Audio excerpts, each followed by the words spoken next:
Look, I'd consider myself a realist, all right? But in philosophical terms, I'm what's called a pessimist. Okay, what's that mean?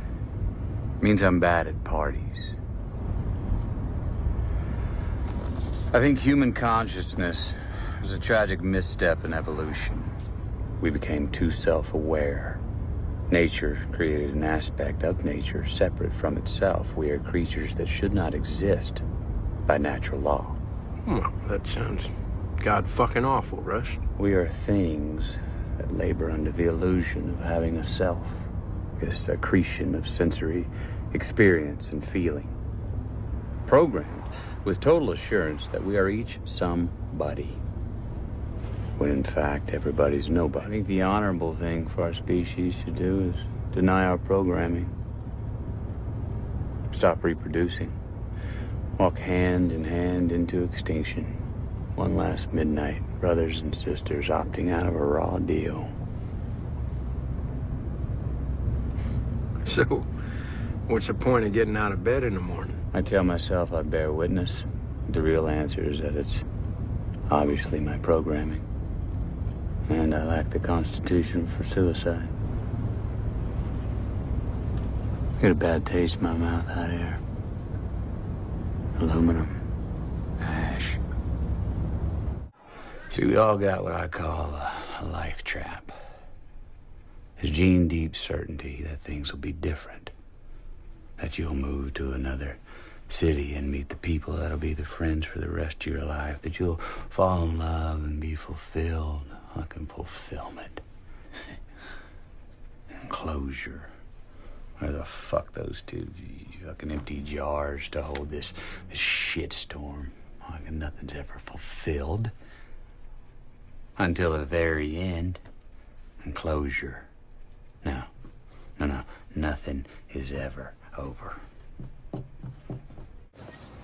The ontological fallacy of expecting a light at the end of the tunnel. Well, that's what the preacher sells. Same as a shrink. See, the preacher, he encourages your capacity for illusion. Then he tells you to fucking virtue. There's always a buck to be had doing that. I mean, it's such a desperate sense of entitlement, isn't it? Surely this is all for me. Me.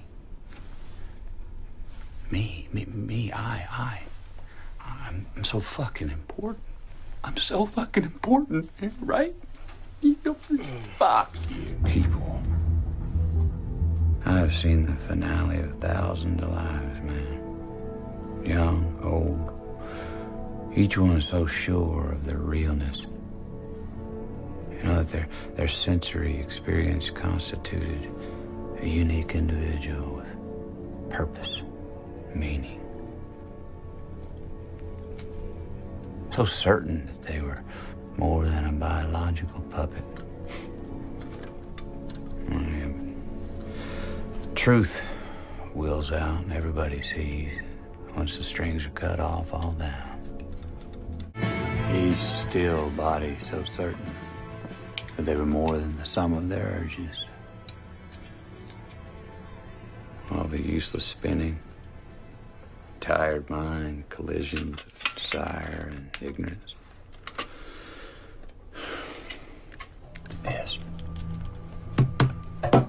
This is what I'm talking about. This is what I mean when I'm talking about time and death and futility. There are broader ideas at work, mainly what is owed between us as a society for our mutual illusions. Our 14 straight hours of staring at DBs. These are the things you think of. You ever done that? You look in their eyes, even in a picture. Doesn't matter if they're dead or alive. You can still read them. And you know what you see? They welcomed it.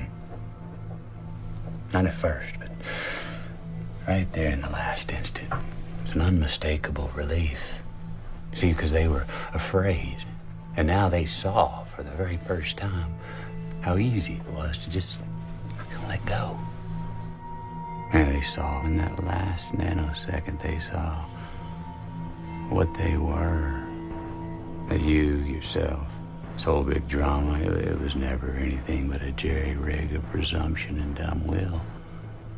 And you could just let go. Finally know that you didn't have to hold on so tight. To realize that all your life, not all your love, all your hate, all your memory, all your pain, it was all the same thing. It was all the same dream, a dream that you had inside a locked room. A dream about being a person. I know what happens next. I saw you in my dream. You're closer now. With me. He sees you. You'll do this again. Time is a flat circle. What's that, Nietzsche? Shut the fuck up. Put it down! Sinks Marty! twin. There you go. Black star.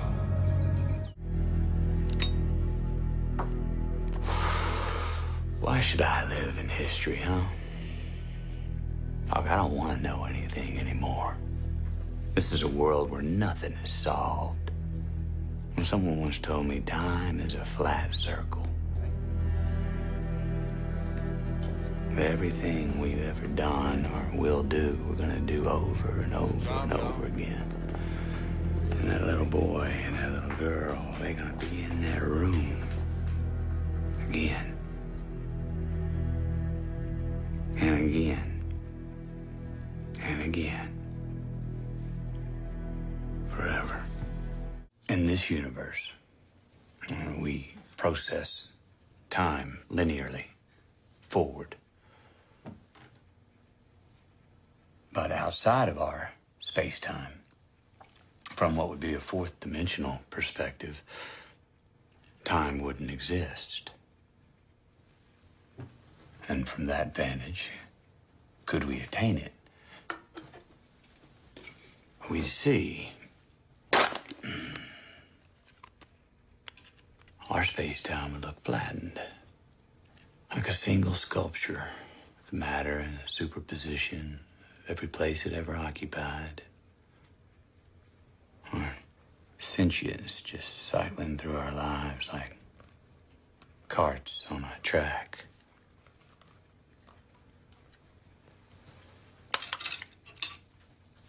See, everything outside our dimension, that's eternity.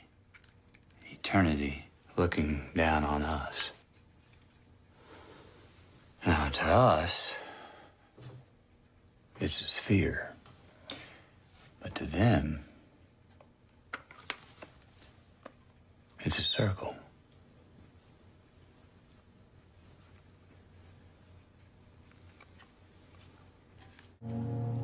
In eternity, where there is no time, nothing can grow, nothing can become, nothing changes.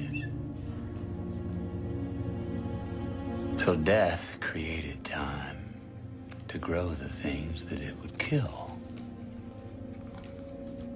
And you are reborn, but into the same life that you've always been born into. And how many times have we had this conversation, detectives? Well, who knows? And you can't remember your lives. You can't change your lives. And that is the terrible and secret fate of all life. You're trapped. Like a nightmare you keep waking up into.